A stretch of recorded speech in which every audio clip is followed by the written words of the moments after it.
మచిలీపట్నం నుంచి విజయవాడకు కేవలం 70 కిలోమీటర్లు, విజయవాడ నుంచి గుంటూరుకు మరో 40 కిలోమీటర్లు, మొత్తం ఈ 110 కిలోమీటర్లు హైవే ఉందయ్యా. విజయవాడలో ఇంటర్నేషనల్ ఎయిర్పోర్ట్ ఉంది, మచిలీపట్నంలో పోర్ట్ వస్తా ఉంది. ఈ హైవే అటు ఇటుగా ఎక్కడ నువ్వు కట్టే ఆ బిల్డింగులు ఈడ కడితే దీన్నే మచిలీపట్నంలో నుంచి మా, విజయవాడలో నుంచి విఐ, గుంటూరులో నుంచి గన్ను, మావిగన్ అని చెప్పి ఈ 110 కిలోమీటర్లు ఈ ఎకనామిక్ కారిడార్ కింద, క్యాపిటల్ కారిడార్ కింద క్లియర్ చేసి ఆ కట్టే బిల్డింగ్ ఆడ కట్టుకోకుండా ఇక్కడ కట్టయ్యా. 2 లక్షల కోట్లలో నువ్వు పెట్టే అమౌంట్ లో 10% ఇక్కడ పెడితే చాలయ్యా. ఆ రోడ్ల కనెక్టివిటీని కొంచెం ఇంప్రూవ్ చేస్తే చాలు, బ్రహ్మాండమైన రాజధాని ఇక్కడే తయారవుతుంది. డే 1 నుంచే రాజధాని వస్తుంది, ఒక గ్రోత్ ఇంజిన్ తయారవుతుంది. కనీసం 20 ఏళ్ల తర్వాత అయినా మన పిల్లలు ఉద్యోగాల కోసం ఎక్కడికెక్కడికో పోవాల్సిన అవసరం లేకుండా మా మావిగంలోనే ఉద్యోగాలు దొరుకుతాయ్యా అని చిలకకి చెప్పినట్టు చెప్పినా మనం ఎంత బాగా చెప్పినా గానీ, ఎంత లౌక్యంగా చెప్పినా గానీ ఎందుకు వద్దు? కారణం ఆడ 2 లక్షల కోట్ల వర్కులు, మొబిలైజేషన్ అడ్వాన్స్ 10%, అందులో 8% తీసుకోవడం. ఈ ఆదాయాలు అనేవి ఉండవు కదా మావిగన్ అంటే, కాబట్టి వద్దు. దాంట్లో కాంట్రాక్టర్లు ఎవడు అంటే ఒకడు ఈనాడు వియంకుడు, ఇంకొకడు బలుసు శ్రీనివాసరావు, ఇంకో బినామీ, అంత ఇల్లే దోచుకోవడం, పంచుకోవడం, తినుకోవడం. అందుకని జగన్ ఏం చెప్పినా ఇంకొక ఆయన ఆంధ్రజ్యోతి ఆయన నుంచి ఆయనకు ఎంత బాధరం, దోచుకునేది, పంచుకునేది, తినుకునేది కట్ అయిపోతుంది అని చెప్పి ఆయనకి ఎంత బాధ. వైఎస్ఆర్సీపీ శ్రేణులందరి మీద అన్యాయమైన మాటలు, దుర్మార్గమైన మాటలు మాట్లాడతారు. అసలు నిజం చెప్పాలని నేను ఇదే రాధాకృష్ణకి చెప్తా ఉండ, నువ్వు అన్న మాటలు రేపొద్దున మా ప్రభుత్వం వచ్చినాక నిన్ను తిప్పని వైఎస్ఆర్సీపీ శ్రేణులను, వైఎస్ఆర్సీపీ కార్యకర్తల భార్యలంటే నీకు అంత అలుసుగా కనిపిస్తోందా రాధాకృష్ణ? ఎవరికైనా వాళ్ళకైనా భార్యలు ఉంటారు. వారి భార్యలను ఉద్దేశించి మనలో ఎవరైనా కానీ మనమైనా కూడా అలా మాట్లాడితే వాళ్ళకి నచ్చుతుందా? ఎవరికి నచ్చదు. నచ్చినప్పుడు అలాంటి మాటలు మాట్లాడేదానికి, కనీసం అలాంటి మాటలు మాట్లాడినప్పుడు తప్పు అని చెప్పి కనీసం ఈ నాయకులన్నా చెప్పాలి కదా. ఈ చంద్రబాబు నాయుడు చెప్పడు, ఈ లోకేష్ చెప్పడు, ఇలా దత్తపుత్రుడు చెప్పడు. ఎంత సిగ్గు లేకోకుండా ఆ రాధాకృష్ణ తప్పుడు మాట్లాడితే ఆ తప్పుడు మాటలకు సమర్థిస్తుంది. రాష్ట్రంలో పరిస్థితుల గురించి నేను చెప్పాల్సిన అవసరం లేదు. బహుశా ఈ రోజు రాష్ట్రంలో పరిస్థితి ఏమిటి, చంద్రబాబు నాయుడు గారి పరిపాలన ఎలా ఉంది అన్నది నాకన్నా కూడా, మీలో ఎవరికి మైక్ ఇచ్చినా కూడా నాకన్నా చక్కగా చెప్తారు. చంద్రబాబు నాయుడు గారు ఎన్నికలప్పుడు తాను ఏం చెప్పాడు, ఎన్నికలు అయిపోయి ఇవాళ 2 సంవత్సరాలు అయిపోయింది. 3వ సంవత్సరానికి సంబంధించిన బడ్జెట్ కూడా ప్రవేశపెట్టాడు. మామూలుగా ప్రతి ప్రభుత్వము కూడా 5 బడ్జెట్లు ప్రవేశపెట్టే అవకాశం ప్రజలు ఇస్తారు. అలాంటిది చంద్రబాబు నాయుడు గారికి 3 బడ్జెట్లు ఇప్పటికే ప్రవేశపెట్టాడు. అంటే ఇక మిగిలి ఉన్నది కేవలం 2 బడ్జెట్లు. ఈ 3 బడ్జెట్లు తాను ప్రవేశపెట్టిన పరిస్థితుల మధ్య చంద్రబాబు నాయుడు గారి ఈ 2 సంవత్సరాల పరిపాలన కూడా ఒకసారి పూర్తి చేసిన పరిస్థితుల మధ్య, 3వ బడ్జెట్ లో కూడా అదే రకమైన మోసాలు చేస్తా ఉన్న పరిస్థితుల మధ్య ఒకసారి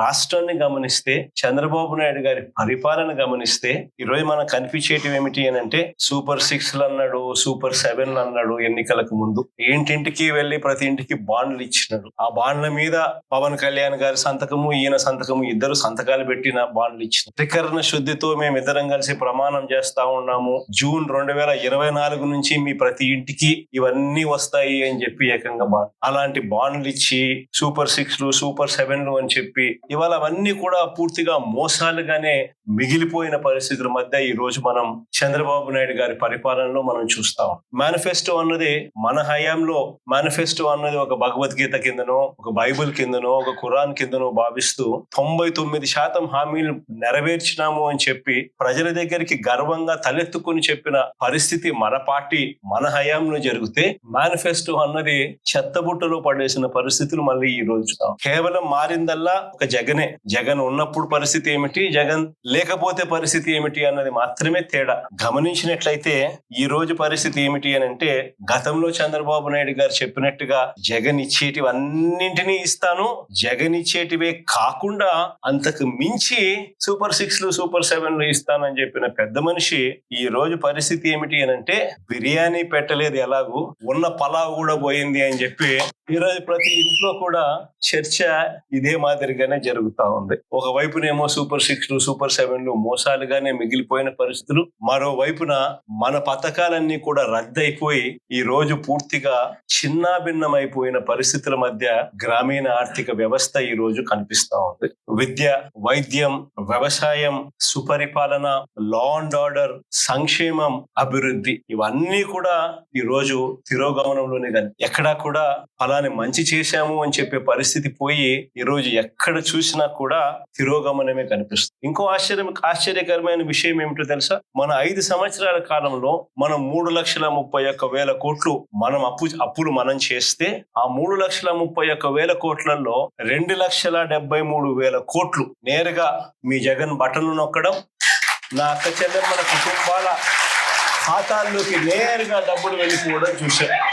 ఆ 2,73,000 కోట్లు ఎవరి అకౌంట్లలోకి పోయాయి, వారి ఆధార్ నెంబర్లు ఏమిటి అని కూడా మనం ఇవ్వగలుగుతాం. అంతగా మనం 3,31,000 కోట్లు అప్పు తెస్తే 2,73,000 కోట్లకు ఈ మాదిరిగా మనం జమ ఖర్చు కూడా ఇవ్వగలుగుతాం ఆధార్ నెంబర్లతో సహా. కానీ ఇదే చంద్రబాబు నాయుడు గారు ఈ 2 సంవత్సరాలు తిరక్క మునిపి మనం 5 ఏళ్లలో 3,31,000 కోట్లు అప్పు చేస్తే ఈయన 2 సంవత్సరాలు తిరక్క తలికే 3,52,000 కోట్లు తాను చేసిన గ్రాస్ అప్పులు, తాను చేసిన కమిటెడ్ అప్పులు ఏకంగా 3,52,000 కోట్లు దాటాయి. మరి ఈ 3,52,000 కోట్లు ఏమైనాయి? ప్రజలకు ఎందుకు బటన్లు లేవు? ప్రజల ఖాతాల్లోకి ఎందుకు రావడం లేదు? ఈ డబ్బంతా ఎక్కడికి పోతా ఉంది? ఎవరి జోబీల్లోకి డబ్బంతా పోతా ఉంది అన్నది ఈ రోజు ప్రతి ఇంట్లో కూడా చర్చనీయాంశమే. ఆశ్చర్యం కలిగించే విషయాలు ఇవన్నీ. మన హయాంలో మనం ఎలా చేయగలిగాము? జగన్ హయాంలో జగన్ ఎలా చేయగలిగాడు? జగన్ వెళ్ళిన తర్వాత చంద్రబాబు నాయుడు ఎందుకు చేయలేకపోతా ఉన్నాడు అన్నది ఈ రోజు ప్రతి ఇంట్లో కూడా చర్చ జరుగుతుంది. ఎందుకో తెలుసా? జగన్ చేయగలిగాడు, చంద్రబాబు నాయుడు ఎందుకు చేయలేకపోతా ఉన్నాడు? కారణం ఒకటే, రాష్ట్రానికి రావాల్సిన ఆదాయాలు జగన్ హయాంలో పుష్కలంగా రాష్ట్రానికి సంబంధించిన ఆదాయాలు రాష్ట్రానికి వచ్చేటివి. ఈ రోజు చంద్రబాబు నాయుడు గారి హయాంలో ఎక్కడ చూసినా గానీ దోచుకో, పంచుకో, తినుకో. రాష్ట్రానికి సంబంధించిన ఆదాయాలు రాష్ట్రానికి వచ్చే పరిస్థితే లేదు. రాష్ట్రానికి సంబంధించిన ఆదాయాలన్నీ కూడా వీళ్ళు దోచుకోవడానికి, వీళ్ళు పంచుకోవడానికి, వీళ్ళు తినుకోవడానికి సరిపోతా ఉన్నప్పుడు రాష్ట్రానికి సంబంధించిన ఆదాయాలు రాష్ట్రానికి రానప్పుడు రాష్ట్రం పరిస్థితి ఏమిటి? ఇదే పరిస్థితి. ఎక్కడ చూసినా ఈ రోజు కనిపించేది ఏమిటి? Liquor mafia. ఎక్కడ చూసినా లిక్కర్ మాఫియా. ఏ గ్రామంలో చూసినా బెల్ట్ షాపులు. 1 కాదు, 2 కాదు, 3 కాదు, 4 కాదు. మళ్ళీ పోలీసుల దగ్గరుండి ఆ బెల్ట్ షాపులు అమ్మించే కార్యం. ఆ బెల్ట్ షాపులో ఎక్కడా కూడా ఎంఆర్పి రేటుకి అమ్మరు. ఎంఆర్పి ప్లస్ 10 రూపాయల, ఎంఆర్పి ప్లస్ 20 రూపాయలు. గవర్నమెంట్ కి రావాల్సిన ఆదాయాలు గవర్నమెంట్ కి రావడంలో ఇలా జోబీలు లేకపోయే కార్యక్రమం. అక్కడి నుంచి మొదలు పెడితే ఇసుక, మట్టి, సిలికా, క్వాడ్స్, లాటరైట్, గ్రెనైట్, చివరికి చికెన్ అమ్మాలన్నా కూడా వీళ్ళకి రావాల్సింది వీళ్ళకి ఇస్తేనే చికెన్ అమ్ముతా ఉన్నారు మార్కెట్. అదర్వైజ్ చికెన్ కూడా అమ్మించడంలో చాలా నియోజకం ఆ స్థాయిలో దోచుకుంటా ఉన్నారు. అధిక ధరలకు పీపీఏలు, పవర్ పర్చేస్ అగ్రిమెంట్స్. మన హయాంలో మనం ₹2.49 రైతులకు మరో 25-30 సంవత్సరాల పాటు ఉచిత కరెంట్ అన్నది రైతులకు ఒక హక్కుగా, రాష్ట్ర ప్రభుత్వం మీద భారం పడకుండా రైతులకు ఒక హక్కుగా అందించాలన్న ఆరాటంతో ₹2.49 మనం పీపీఎల్ చేస్తే ఆ రోజు నానా యాగి చేసిన వీళ్ళు ఈ రోజు ₹4.60 పీపీఏ చేస్తాం. ₹4.60 యాడ ₹2.49 ఎక్కడ ₹4.60 కళ్ళ ముందరే కనిపిస్తా ఉన్నాయి. ప్రభుత్వ భూములు పప్పులు బెల్లాలకు అమ్మేస్తా ఉన్నారు. రూపాయికి షాపుకు పోతే చాక్లెట్ వస్తుందో లేదో నాకైతే తెలియదు, కానీ ఆంధ్ర రాష్ట్రంలో మాత్రం రూపాయికి భూములు, కోట్ల విలువ చేసే భూములు మాత్రం వస్తా ఉన్నాయి. కళ్ళ ఎదిటే రిషికొండకు ఆపోజిట్ 50 ఎకరాల భూమి, ప్రభుత్వ భూమి, తన సొంత బంధువుకు విశాఖపట్నం ఎంపీకి 5,000 కోట్ల విలువ చేసే భూమిని శనిక్కాయలకు, బెల్లాలకి అసలు అది కూడా ఉరికనే రెగ్యులరైజేషన్. ఆశ్చర్యం నాకైతే. అంత దారుణంగా రాష్ట్రానికి సంబంధించిన భూములు కాజేస్తా ఉన్నారు. ఇక అమరావతి గురించి నేను చెప్పాల్సిన పని. అమరావతిలో ఏం జరుగుతా ఉంది అన్నది, ఎంతటి దారుణమైన స్కాములు జరుగుతా ఉన్నాయన్నది మనలో అందరికీ కూడా ఇప్పటికీ అర్థమైంది. స్క్వేర్ ఫీట్ కట్టడానికి 5 స్టార్ ఫెసిలిటీస్ తో హైదరాబాద్ లో గానీ, చెన్నైలో గానీ, బెంగళూరులో గానీ ఎక్కడైనా కూడా కట్టడానికి అయ్యే ఖర్చు 4,500 దాటి. ఇది 5 స్టార్ లాబీస్, ఇటాలియన్ మార్బుల్ ఈ స్థాయిలో కట్టే కార్యక్రమాలు చేసినా కూడా అమరావతిలో మాత్రం 12,000, 14 అడుగు రోడ్లు వేస్తా ఉన్నారు. 6 లేన్ రోడ్. నేషనల్ హైవేలు టెండర్లు పిలిస్తే 20 కోట్లు వస్తా ఉంది. ఇక్కడ మాత్రం 53 కోట్లు లేను. ఎక్కడా లేని స్కాములు. ఎవరి స్కాముల్లో భాగస్తులు అని అంటే సాక్షాత్తు రాము, ఈనాడు వియంకుడు, బిఎస్ఆర్, బలుసు శ్రీనివాస్, చంద్రబాబు చంద్రబాబు నాయుడు బినామీ, అంతా ఇల్లే. వీళ్ళకి మళ్ళీ ఏంది కొత్తగా మొబిలైజేషన్ అడ్వాన్స్. ఇంతకు ముందు ఎప్పుడు లేదు మొబిలైజేషన్ అడ్వాన్స్ చేయడం ఏంది కొత్తగా. ఇంతకు ముందంతా వర్కులు చేస్తే బిల్లు ఇచ్చే పరిస్థితి. ఇక్కడ చంద్రబాబు నాయుడు హయాంలో వర్కులు చేయాల్సిన పనిలే. కాంట్రాక్టర్లు మనోళ్లే, మనకు సంబంధించిన వాళ్ళే, ఈనాడు బలుసు ఇల్లే, అంతా ఇల్లే. అడ్వాన్స్ 10%, ఒక్కొక్కరికి 6,000 కోట్లు వర్కులు అంటే ఒక్కొక్కరికి 600 కోట్లు అడ్వాన్స్. వర్కులు చేయడం కదా దేవుడు వరకు ఫస్ట్ మొబిలైజేషన్ అడ్వాన్స్ 600 కోట్లు ఒక్కొక్కరు. ఈ స్థాయిలో దోచేస్తారు. ఎక్కడా కూడా రాష్ట్రానికి సంబంధించిన ఆదాయాలు రాష్ట్రానికి ఎలా వస్తాయి? రాష్ట్రానికి సంబంధించిన ఆదాయాలు ఇలా కొల్లగొడతా ఉంటే ఇక రాష్ట్రంలో ప్రజలు, పేదలు, మధ్యతరగతి వర్గాలు వీళ్ళ పరిస్థితి ఏమిటి? ఈ రోజు ఆశ్చర్యకరమైన విషయం ఏంటంటే ఏ రైతుకు కూడా ఈ రోజు గిట్టుబాటు ధర రావడం. ఉల్లి పంట చూసుకో, శనగ పంట చూసుకో, ఏ పంట అయినా చూసుకో, దళారీల వ్యవస్థ. ఏ రైతుకు కూడా గిట్టుబాటు ధర రావడం. అదే మన హయాంలో ఆర్బీకే పెట్టి, ఈ క్రాప్ పెట్టి, అందులో continuous monitoring of agricultural prices and procurement అని సీఎం మ్యాప్ అని పెట్టి ప్రతి ఆర్బీకే పరిధిలో ఒక పోస్టర్ కనిపించేది. ఇదిగో ఈ పంటలకు ఇవి గిట్టుబాటు ధరలు అని. అంతకన్నా తక్కువ రేట్లు ఎక్కడైనా కానీ ఉంటే వెంటనే ప్రభుత్వం ఇంటర్వ్యూన్ అయ్యేది. ఆ వెంటనే ఆర్బీకే పరిధిలో నుంచి అగ్రికల్చర్ అసిస్టెంట్ వెంటనే సీఎం యాప్ లో అప్లోడ్ చేసేవాడు. జాయింట్ కలెక్టర్ మార్క్ఫెడ్ కు సంబంధించి జాయింట్ మేనేజింగ్ డైరెక్టర్ పోస్ట్ లో కూడా ఆయన పెట్టాం. వెంటనే జాయింట్ కలెక్టర్ ఇన్వాల్వ్ అయ్యేవాడు. వెంటనే ఆ ఆర్బీకే పరిధిలోనే మార్కెట్ ఇంటర్వెన్షన్ జరిగేది, కొనుగోలు చేసేవాళ్ళు. ఆ రకంగా 7,800 కోట్లు మనం ఖర్చు చేసి ప్రతి పంటకు గిట్టుబాటు ధరలు ఇచ్చిన పరిస్థితి నుంచి ఈ రోజు రైతులకు ఏ పంటకు గిట్టుబాటు ధరలు రాని, ఈ రోజు రైతులకు ఉచిత పంటల బీమా గాలికి ఎగిరిపోయిన పరిస్థితి. రైతులకు కరువు వచ్చినా, తుఫాన్లు వచ్చినా, ఇంకోటి వచ్చినా ఆదుకునే నాతుడు లేడు. వాళ్ళ కర్మ అంతే అన్న పరిస్థితి వదిలేసిన పరిస్థితి. మన హయాంలో ఇన్పుట్ సబ్సిడీలు సీజన్ ముగిసేలోగానే ఇన్పుట్ సబ్సిడీలు ఇచ్చి మరుసటి సీజన్ కు రైతును సన్నద్ధం చేసేవాళ్ళు. ఈ రోజు వ్యవసాయం పరిస్థితి అట్లుంటే ఈ రోజు విద్యకు వచ్చేసరికి ఇంకా దారుణమైన పరిస్థితి. కానీ ఫీజు రీయింబర్స్మెంట్ బకాయిలు మన ప్రభుత్వ హయాంలో ప్రతి త్రైమాసికం అయిపోయిన వెంటనే, ప్రతి 3 నెలలకు ఒకసారి ఆ త్రైమాసికం అయిపోయిన వెంటనే మరుసటి త్రైమాసికం లేక వచ్చేసరికి ఇంతకు ముందు త్రైమాసికానికి సంబంధించిన డబ్బులు తల్లుల ఖాతాల్లోకి నేరుగా పడి ఫీజు రీయింబర్స్మెంట్ కింద విద్యా దీవెన, వసతి దీవెన ఈ రెండు కూడా క్రమం తప్పకుండా ఇచ్చేవాళ్ళం మన ప్రభుత్వ హయాంలో. ఈ రోజు పరిస్థితి చూస్తే ఏకంగా ఇప్పటికే ఈ సంవత్సరానికి సంబంధించిన బడ్జెట్ కూడా లెక్కేసుకుంటే 10,000 కోట్ల అవసరం ఉంటే బడ్జెట్ లో 2,600 కోట్లు పెట్టి అది ఎంత ఇస్తారో తెలీదు. పిల్లలకు ఈ రోజు చదువులు మానేస్తా ఉన్న పరిస్థితి. తల్లిదండ్రులు ఈ రోజు పిల్లల్ని చదివించాలంటే చదివించలేము అని చెప్పి పిల్లలు చదువులు ఆపించేసి వాళ్ళని పనులకు పంపించే పరిస్థితిలోకి తల్లిదండ్రులు. విద్యా దీవెన పరిస్థితి అది, వసతి దీవెన పరిస్థితి అది, నాడు నేడు స్కూళ్లలో పూర్తిగా ఆగిపోయిన పరిస్థితి. గోరుముద్ద అన్నది మనం పిల్లలకు బ్రహ్మాండమైన భోజనం పెట్టాలి అని చెప్పి ఆలోచనతో మనము చేస్తే ఈ రోజు గోరుముద్ద అన్నది కనుమరుగైపోయిన పరిస్థితి. 8వ తరగతికి వచ్చేసరికి పిల్లల చేతుల్లో ట్యాబులు కనిపించేటివి. ప్రతి స్కూలు ఇంగ్లీష్ మీడియం. నాడు నేడుతో 6వ తరగతి నుంచి ప్రతి class digitized classroom. Government స్కూళ్లు ప్రైవేట్ స్కూళ్లతో పోటీ పడలేరు అన్న పరిస్థితిని మార్చేసి ప్రైవేట్ స్కూల్ గవర్నమెంట్ స్కూళ్లతో పోటీ పడే పరిస్థితి మన ప్రభుత్వ హయాంలో మనం తీసుకొస్తే ఈ రోజు స్కూళ్ళన్నీ కూడా నిర్వీర్యం అయిపోతా ఉన్న పరిస్థితి కళ్ళెదుటే. కానీ ఇక వైద్యం గురించి నేను చెప్పాల్సిన పనుల. ఆరోగ్యశ్రీ అన్నది మన హయాంలో ఏకంగా 25 లక్షలకు పెంచినాం. 3,300 ప్రొసీజర్లను తీసుకొచ్చినాం. ఏ పేదవాడైనా, ఏ మధ్య తరగతి వాడైనా కూడా వైద్యం బాగోలేకపోతే ఆ పేదవాడు అప్పుల పాలయ్యే పరిస్థితి ఏనాటికి రాకూడదు అని ఆ పేదవాడిని చెయ్యి పట్టుకొని నడిపించే కార్యక్రమం చేసినాం. వైద్యం చేయించడమే కాకుండా వైద్యం అయిపోయిన తర్వాత రెస్ట్ తీసుకునే దానికోసం ఆరోగ్య ఆసరా అని చెప్పి నెలకు 5,000 రూపాయల డబ్బులు చేతిలో రివర్స్ పెట్టి పంపించే వాళ్ళం మన హయాంలో.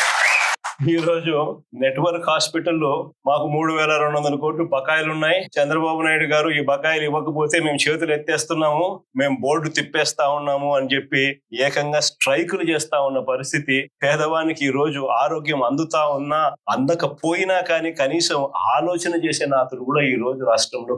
ఇలా ఏ వ్యవస్థ చూసుకున్నా ఎక్కడా కూడా మంచి కనపడడంలా, అన్ని కూడా తిరోగమనమే కనిపిస్తా ఉన్నాయి. రాష్ట్రానికి సంబంధించి ప్రభుత్వం బాధ్యతగా చేయాల్సినవి ఏవి కూడా బాధ్యతలు నిర్వర్తించడంలో నాడు నేడు ఆగిపోయింది. మెడికల్ కాలేజీలు అమ్మేస్తా ఉన్నారు. ముఖ్యమైన రాయలసీమ లిఫ్ట్ వంటి ప్రాజెక్టులన్నీ కూడా చేయకుండా ఆపేసిన కార్యక్రమాలు కనపడతా ఉన్నాయి. రైతుల గురించి పట్టించుకునే నాతుడు లేదు, పిల్లల గురించి పట్టించుకునేవాడు లేడు, అక్క చెల్లెమ్మల గురించి పట్టించుకునేవాడు లేడు. చివరికి అక్క చెల్లెమ్మలకు పొదుపు సంఘాలకు 0 వడ్డీ డబ్బులు కూడా ఇవ్వని పరిస్థితి. స్కీముల కదా దేవుడు ఎరుగు, కనీసం 0 వడ్డీకి డబ్బులు కూడా ఇవ్వని పరిస్థితిలోకి అక్క చెల్లెమ్మలు మొత్తం నిర్వీర్యం అయిపోయిన పరిస్థితులు ఈ రోజు రాష్ట్రంలో కనిపిస్తాయి. ఇలాంటి ఇలాంటి పరిస్థితుల మధ్య వైఎస్ఆర్ కాంగ్రెస్ పార్టీ శ్రేణులు ప్రజల తరపున పోరాటం చేయడానికి వైఎస్ఆర్సీపీ జెండాను చేత పట్టుకుని ప్రజలకు అండగా తోడుగా మేము ఉన్నాము అని చెప్పి ఈ రోజు వైఎస్ఆర్సీపీ పార్టీ రాష్ట్ర వ్యాప్తంగా ప్రజలకు తోడుగా ఉందని చెప్పి గర్వంగా కూడా ఇలాంటి పరిస్థితుల మధ్య చూస్తా కన్ను మూసుకొని కన్ను తెరిసేసరికి ఇక సగం టర్మ్ అయిపోయింది. 5 ఏళ్ల కాలంలో సగం టర్మ్ అయిపోయింది. మిగిలినది మరో సగం టర్మే. ఈ సగం టర్మ్ లో కూడా ఇంకొక సంవత్సరం దాటితే రేపు సంవత్సరం చివరిలోకి వచ్చేసరికి నా పాదయాత్ర కూడా స్టార్ట్ అవుతుంది. దాని తర్వాత 1.5 సంవత్సరం నేను కూడా రోడ్డు మీదనే ప్రజలతోనే ప్రతి నియోజకవర్గము తిరుగుతూ వస్తాను. ఆ తర్వాత ఆ పాదయాత్ర స్టార్ట్ అయిన తర్వాత చంద్రబాబు నాయుడు గారికి వైఎస్ఆర్ కాంగ్రెస్ పార్టీ శ్రేణులు ప్రతిరోజు చంద్రబాబు నాయుడు గారికి సినిమా చంద్రబాబు నాయుడు గారికి మోస్ట్ ప్రాక్టికల్ సొల్యూషన్ ఇచ్చినాం. అయ్యా చంద్రబాబు గారు, రాష్ట్రానికి ఇప్పుడే కాదు మీరు చేస్తా ఉన్న చర్యలతో రాష్ట్రానికి ఎప్పటికీ క్యాపిటల్ లేకుండా చేస్తా ఉన్నారు. అలా చేయడం వల్ల రాష్ట్రానికి అసలు క్యాపిటల్ అనేది ఉండదు మీ వల్ల. దయచేసి ఇది మానుకోండి. అమరావతి అని చెప్పి నువ్వు రైతులను మోసం చేస్తా ఉండవు. అమరావతి అని చెప్పి నువ్వు ప్రజలను మోసం చేస్తా ఉండవు. ఆ అమరావతిలో రోడ్లు వేయడానికే, కరెంట్ వేయడానికే, డ్రైనేజ్ వ్యవస్థ నెలకొల్పడానికే, నీళ్లు ఇవ్వడానికే, ఇలాంటి బేసిక్ వసతులు కల్పించడం కోసమే నువ్వంతటి నువ్వే ఎకరాకు 2 కోట్లు ఖర్చు అవుతుంది అని చెప్పి నువ్వంతటి నువ్వే సెంట్రల్ గవర్నమెంట్ కు డిపిఆర్లు ఇచ్చినావు. నువ్వంతకు నువ్వే బ్యాంకులకు డిపిఆర్లు ఇచ్చినావు. ఈ లెక్కన 50,000 ఎకరాలకే 1,00,000 కోట్లకే దిక్కు లేదనుకుంటే మరో 50,000 ఎకరాలు అని చెప్పి నువ్వు మళ్ళా తీసుకుంటూ 1,00,000 ఎకరాల అమరావతి అని చెప్తూ ఆ 1,00,000 ఎకరాలకు 2,00,000 కోట్లు తేవాలి అని అంటే ఆ 2,00,000 కోట్లతో నువ్వు నిరంతరం రోడ్లు వేస్తానే ఉంటావు. నువ్వు నిరంతరం కరెంట్ ఇచ్చే కార్యక్రమమే జరుగుతూ ఉంటది. నువ్వు నిరంతరం డ్రైనేజ్ పనులే చేస్తా ఉంటావు. నువ్వు నిరంతరం నీళ్లు ఇచ్చేదాని కోసమే నువ్వు అవస్థ పడతా ఉంటే ఇక రాజధాని ఎప్పుడు వస్తుంది? ఎన్ని దశాబ్దాలు పడుతుంది? ఇప్పటికే 12 ఏళ్ళు అయిపోయింది 2014 నుంచి. ఇప్పటికే దిక్కు దివానం లేదు. ఇంకా ఎన్ని దశాబ్దాలు పడుతుందో తెలియదు. డబ్బంతా రోడ్లకే ఖర్చు అవుతుంది. డబ్బంతా రోడ్ కరెంట్ వేయడానికి ఖర్చు అవుతుంది. డబ్బంతా డ్రైనేజీలు పెట్టడానికి ఖర్చు అవుతుంది. ఇంకా ఎన్ని దశాబ్దాలు పడుతుందో. ఆ దశాబ్దాల కాలంలో ఈ 2,00,000 కోట్ల విలువ పూర్తి చేయడానికి 4 లక్షలు అవుతుందో 10 లక్షల కోట్లు. చివరికి 12 ఏళ్ల తర్వాత కూడా ఈ పొద్దు రాష్ట్రానికి రాజధాని లేదు. ఇంకా 20 ఏళ్ల తర్వాత కూడా మన పరిస్థితి ఏమిటంటే అప్పుడు కూడా రాష్ట్రానికి రాజధాని కనిపించదయ్యా. అయ్యా చంద్రబాబు, ఇది మానుకో. ఆ 2,00,000 కోట్లలో 10% పెడితే చాలు. 10% పెడితే చాలు. మేము ఇంతకు ముందు మంచి ఆలోచన చెప్పినా నేను నీకు. ఇంతకు ముందు ప్లాన్ ఏ కింద రాష్ట్రంలో అన్నిటికన్నా పెద్ద సిటీ విశాఖపట్నం, దాంట్లో పెడితే అసలు ఎటువంటి ఖర్చు అవసరం లేదు. కర్నూలులో న్యాయ రాజధాని కింద అప్పట్లో కర్నూలుకు మనం మాటిచ్చినాము. అది నెరవేరుస్తూ అక్కడ న్యాయ రాజధాని పెడుతూ ఇక్కడే అమరావతిలో లెజిస్లేటివ్ శాసన రాజధానిని కూడా తీసుకొస్తే బాగుంటుందయ్యా అని చెప్తే నానా యాగి చేసి రాజకీయాలు చేసి అది వద్దు అన్నారు. సరే పోనీ, అది వద్దు. పోనీ ఈ ప్రాంతంలో అయినా కానీ నువ్వు చేసే పనికి అసలు రాజధాని లేకుండా పోతుందయ్యా. ఆ పని చేయకుండా కనీసం ఇక్కడైనా ఆలోచన చేయి. మచిలీపట్నంలో నువ్వు కాదయ్యా పోర్టు కట్టింది, మేం కట్టాం. మచిలీపట్నంలో పోర్టు మనం కట్టాం.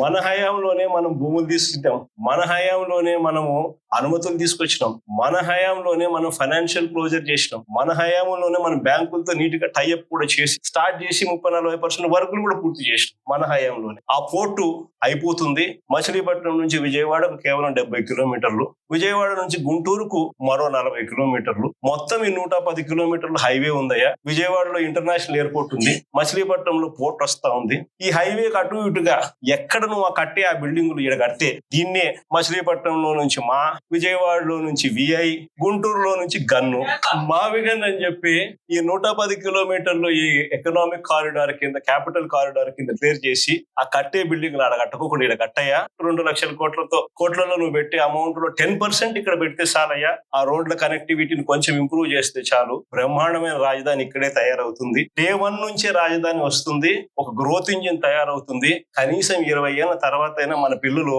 ఉద్యోగాల కోసం ఎక్కడికెక్కడికో పోవాల్సిన అవసరం లేకుండా మా మావిగంలోనే ఉద్యోగాలు దొరుకుతాయ్యా అని చిలకకి చెప్పినట్టు చెప్పినా మనం ఎంత బాగా చెప్పినా గానీ, ఎంత లౌక్యంగా చెప్పినా గానీ ఎందుకు వద్దు? కారణం ఆడ 2,00,000 కోట్ల వర్కులు మొబిలైజేషన్ అడ్వాన్స్ 10%, అందులో 8% తీసుకోవడం. ఈ ఆదాయాలు అనేటివి ఉండవు కదా మావిగన్ అంటే. కాబట్టి వద్దు. దాంట్లో కాంట్రాక్టర్లు ఎవడు అంటే ఒకడు ఈనాడు వియంకుడు, ఇంకొకడు బలుసు శ్రీనివాసరావు, ఇంకో బినామీ. అంతా ఇల్లే దోచుకోవడం, పంచుకోవడం, తినుకోవడం. అందుకని ఆహా జగన్ ఏం చెప్పినా ఆహా. ఇంకొక ఆయన ఆంధ్రజ్యోతి ఆయన నుంచి ఆయనకు ఎంత బాధరం, దోచుకునేది, పంచుకునేది, తినుకునేది కట్ అయిపోతుంది అని చెప్పి ఆయనకి ఎంత బాధ. వైఎస్ఆర్సీపీ శ్రేణులందరి మీద అన్యాయమైన మాటలు, దుర్మార్గమైన మాటలు మాట్లాడతారు. అసలు నిజం చెప్పాలని నేను ఇదే రాధాకృష్ణకి చెప్తా ఉండ, నువ్వు అన్న మాటలు రేపు పొద్దున మా ప్రభుత్వం వచ్చినాక నిన్ను తిప్పని వైఎస్ఆర్సీపీ శ్రేణులను, వైఎస్ఆర్సీపీ కార్యకర్తల భార్యలంటే నీకు అంత అలుసుగా కనిపిస్తోందా రాధాకృష్ణ? ఎవరికైనా వాళ్ళకైనా భార్యలు ఉంటారు. వారి భార్యలను ఉద్దేశించి మనలో ఎవరైనా కానీ మనమైనా కూడా అలా మాట్లాడితే వాళ్ళకి నచ్చుతుందా? ఎవరికి నచ్చదు. నచ్చినప్పుడు అలాంటి మాటలు మాట్లాడేదానికి కనీసం అలాంటి మాటలు మాట్లాడినప్పుడు తప్పు అని చెప్పి కనీసం ఈ నాయకులన్నా చెప్పాలి కదా. ఈ చంద్రబాబు నాయుడు చెప్పడు, ఈ లోకేష్ చెప్పడు, ఇలా దత్తపుత్రుడు చెప్పడు. ఎంత సిగ్గు లేకోకుండా ఆ రాధాకృష్ణ తప్పుడు మాట్లాడితే ఆ తప్పుడు మాటలకు సమర్థిస్తుంది. ఈ స్థాయికి రాజకీయాలు దిగజారిపోతే రేపు పొద్దున ఈ రోజు సోషల్ మీడియాలో ఎప్పుడెప్పుడో కమెంట్లు పెట్టినవి అన్ని తీసుకొని వచ్చి పిల్లలందరినీ తీసుకొని వచ్చి స్టేషన్ల చుట్టూ తిప్పుతున్నారు, జైళ్ళలో పెడతా ఉన్నారు, కోట్ల చుట్టూ తిప్పుతా ఉన్నారు, కొడుతున్నారు. ఇదే రేపు పొద్దున ఆంధ్రజ్యోతి రాధాకృష్ణ కూడా రేపు పొద్దున ఇదే జరుగుతుందని ఖచ్చితంగా చెప్తా ఉన్నారు. మహిళల గురించి ఇంత తక్కువగా చూసే కార్యక్రమం, తక్కువగా మాట్లాడే కార్యక్రమం, ఈ పరిస్థితులన్నీ కూడా రాష్ట్రంలో ఎందుకు వచ్చినాయి? ఆశ్చర్యం కలిగించే విషయం. ఇంతకుముందు ఎప్పుడు జరగల. కోడూరు ఎమ్మెల్యే ఆరవ శ్రీధర్, అసలు నాకు నిజంగా ఆశ్చర్యం అనిపిస్తుంది. జనసేన ఎమ్మెల్యే మోసం చేశాడని, అత్యాచారం చేశాడని చెప్పి పాపం ఆ పాప ఆందోళన చేస్తా ఉంటే ప్రతి ఒక్కరికి కంప్లైంట్ ఇస్తే ఆ పాపను కొడుతున్నారు. ఆ పాప రోడ్డెక్కితే ఆ పాప రోడ్డెక్కి నాకు అన్యాయం జరిగిందని ఆ పాప చెప్తే ఆ పాపను కొడుతున్నారు పోలీసుల సమక్షంలో. ఇంకొకడు నర్సరావుపేట ఎమ్మెల్యే, ఇంకొకడు కళ్ళ ముందరే కనిపిస్తాను ఎస్పీ ఆఫీసుకి పోయి బాత్రూమ్ లేకపోయి డోర్ గడేసుకుంటారు. ఎస్పీ ఆఫీస్ లేకి పోవడం ఏంది, బాత్రూమ్ లేకపోయి నువ్వు డోర్ గడేసుకోవడం ఏంది, డోర్ గడేసుకొని నువ్వు స్ట్రైక్ చేయడం ఏంది? దానికి చంద్రబాబు నాయుడు పంచాయతీ చేస్తాడు. పోయి లోపల బొక్కలో వేయకుండా చంద్రబాబు నాయుడు పంచాయతీ చేస్తాడు. ఇంకోడు బిఆర్ నాయుడు అని ఇంకోడు ఆయన ఏం చేస్తా ఉన్నాడో మనందరం చూస్తూనే ఉన్నాం. తప్పు చేసినాడు. టీటీడీ చైర్మన్ గా ఉండి చెయ్యకూడని తప్పులు చేస్తే ఏం చేయాలి? ఆ మనిషిని ఊడబెరకన్నా పోస్టుల నుంచి తీసేయాలా లేదా? ఈ మనిషి ఏం చేస్తున్నాడు? పక్కన పెట్టు, ఆ మనిషిని పక్కన పెట్టుకొని తిప్పుతున్నాడు. అది ఎంత దారుణంగా తయారైపోయినారు అని అంటే ఆశ్చర్యం కలిగి చెప్పే విషయాలు ఇవన్నీ కూడా. ఇంకొకరు కేజీబీవీ ప్రిన్సిపల్ ఆముదాల వలస ఎమ్మెల్యే పూన రవికుమార్ అనేవాడు వేధించినాడు నన్ను అని చెప్పి ఆ తల్లి వచ్చి కంప్లైంట్ ఇస్తే నో యాక్షన్, పట్టించుకునే లేడు. ఇంకొకడు ఆడవాళ్ళకి అశ్లీలంగా ఫోన్లు చేసి, అశ్లీలంగా వీడియో కాల్స్ చేసిన గుంటూరు ఈస్ట్ ఎమ్మెల్యే నజీర్ ఇంకోడు సోషల్ మీడియాలో వైరల్ అవుతా ఉంది. ఆడవాళ్ళకి ఫోన్ చేసి అశ్లీలంగా ఈ మనిషి వ్యవహరిస్తా ఉంది, కనపడతా ఉంది. ఏం చేయాలి చంద్రబాబు నాయుడు? యాక్షన్ తీసుకోవాలా, జైల్లో పెట్టాలా? కనీసం ఇట్టాడు జరగకుండా, అట్లా చేస్తేనే కదా ఇట్లా జరగకుండా ఉంటాయి. No action. ఇంకొకడు మహిళలపై దారుణమైన లైంగిక దాడికి చేసినాడు. ఇంకోడు పేరు కోనేటి ఆదిమూలం. దారుణంగా మహిళలపై లైంగిక దాడికి పాల్పడ్డా ఆ వీడియోలు బయటికి వచ్చిన ఆ ఆదిమూలంపై నో యాక్షన్. ఇదంతా ఎమ్మెల్యేలు. ఒకరిని చూసి ఒకడు చేస్తే ఏం యాక్షన్ లేదు, సరే ఆయన మీద ఏం యాక్షన్ లేదు, ఇంకా నా మీద ఏం యాక్షన్ తీసుకుంటారని ఇంకొకడు, ఒకరిని చూసి ఇంకొకడు. అందరూ కూడా రాక్షసులు అవుతా ఉన్న పరిస్థితులు. ఇంకొకడు ఎమ్మెల్యేల కథ దేవుడు. సంధ్యారాణి అని ఒక మంత్రి పిఏ మహిళలను లైంగికంగా వేధించినాడని చెప్తే ఆ పిఏ మీద కూడా నో యాక్షన్, పైగా ఆ మహిళ మీద కేసు. ఈ స్థాయిలో మహిళల పరిస్థితి రాష్ట్రంలో ఉంటే ఇంకొకడు లాస్ట్ కు చివరకు ఈ ఆంధ్రజ్యోతి రాధా ఈ మనిషి మాట్లాడే మాట ఒకరిని చూసి ఇంకొకటి. ఆటవిక ప్రపంచంలో అందరూ కూడా రాక్షసులై ఏ మాదిరిగా రాష్ట్రంలో పరిపాలన జరుగుతుందని చెప్పడానికి ఇవన్నీ కూడా నిదర్శనాలు. ఇలాంటి పరిస్థితుల మధ్య రాష్ట్రంలో యుద్ధం జరుగుతా ఉంది. ఒకవైపున ప్రజల తరపున, ప్రజలకు మంచి చేయాలన్న ఆరాటంతో వైఎస్ఆర్సీపీ ఒకవైపున నిల్చుంటే, మరోవైపున రాష్ట్రాన్ని అన్ని రకాలుగా చెడు చేస్తూ రాష్ట్రాన్ని దోచుకొని తింటున్న తెలుగుదేశం పార్టీ ఇక్కడ యుద్ధం జరుగుతా ఉంది. ఈ యుద్ధంలో ఖచ్చితంగా దేవుడు మన పక్షాన్ని నిలుస్తాడు. రేపు పొద్దున ఎన్నికలు ఎప్పుడు వచ్చినా ప్రజలు ఫుట్బాల్ అన్నట్టుగా అంతా తెలుగుదేశం పార్టీని సింగిల్ డిజిట్లు కూడా చంద్రబాబు నాయుడుకి రాకుండా ఉండే పరిస్థితి కూడా అతి త్వరలో